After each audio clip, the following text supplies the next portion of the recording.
खुदावन यीशु की अंजील मुकद्दस लूका के मुताबिक उसका 8वां बाब 4 से 15 आयत तक। एक दिन जब बड़ा हजूम जमा हो गया और हर शहर से लोग यीशु के पास चले आते थे, तो यीशु ने तमसील में कहा कि एक बोने वाला अपना बीज बोने निकला और बोते वक्त कुछ राह के किनारे गिरा और रौंदा गया और आसमान के परिंदों ने उसे चुग लिया, और कुछ चट्टान पर गिरा और उगकर सूख गया क्योंकि उसे तरी न पहुंची, और कुछ खारदार झाड़ियों में गिरा और खारदार झाड़ियों ने साथ साथ बढ़कर उसे दबा लिया, और कुछ अच्छी जमीन में गिरा और उगकर 100 गुना फल लाया।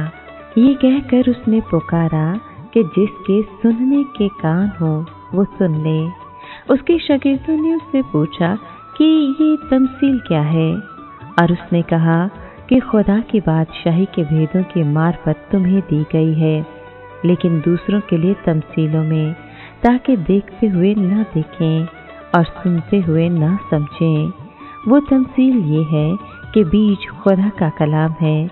राह के किनारे वो हैं जो सुनते हैं, तब शैतान आकर कलाम को उनके दिल से छीन ले जाता है। ऐसा न हो कि वो ईमान लाकर निजात पाएं।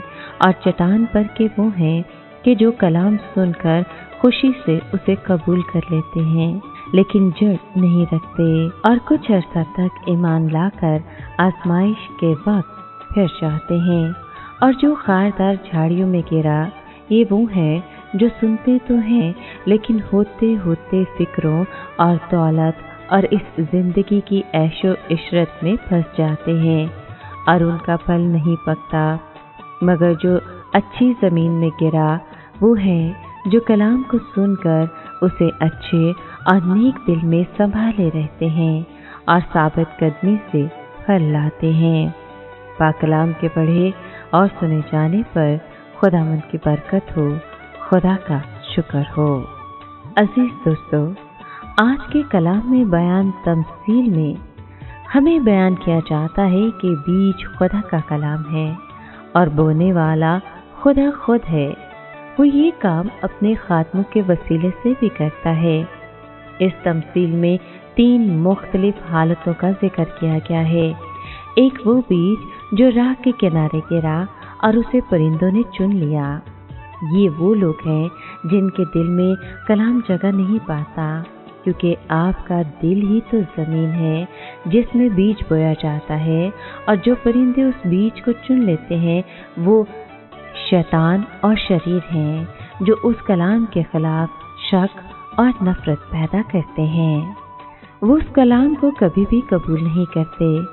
पथरीली ज़मीन से मुराद वो लोग हैं जो ज़ाहरी तौर पर कलाम की बहुत इज्जत करते हैं और उसे पसंद भी करते हैं, लेकिन दिल के अंदर इस दुनिया का लालच और मोहब्बत उन्हें कलाम के करीब नहीं आने देता। ऐसे लोग अपनी ख्वाहिशों को कलाम पर ज़्यादा तरजीह देते हैं और बेफल रह जाते हैं। याद रखें, यीशु मसीह अंजीर के दरख्त के पास फल ढूंढने गए थे, तो फल को ना पाकर उसे जड़ तक सुखा दिया था। आज मसीह यीशु फलदार दरख्त ढूंढ रहे हैं। आप भी यीशु मसीह के लिए फल लाने वाले दरख्त बन जाएं। तीसरी हालत के वो लोग हैं जिन्होंने खुदा के कलाम को सुना, कबूल किया और उसके मुताबिक अपनी ज़िंदगी गुजारनी शुरू कर दी। ऐसी जिंदगियां यीशु मसीह के लिए 30 गुना, 60 गुना और 100 गुना फल लाती हैं। याद रखें कि हमारे फलों के मुताबिक यीशु मसीह हमें इनाम देंगे। फल से मुराद रास्तबाजी के काम है, यानी पाकीज़गी, मोहब्बत, माफ़ करना, सच्चाई और हलीमी की ज़िंदगी गुजारना।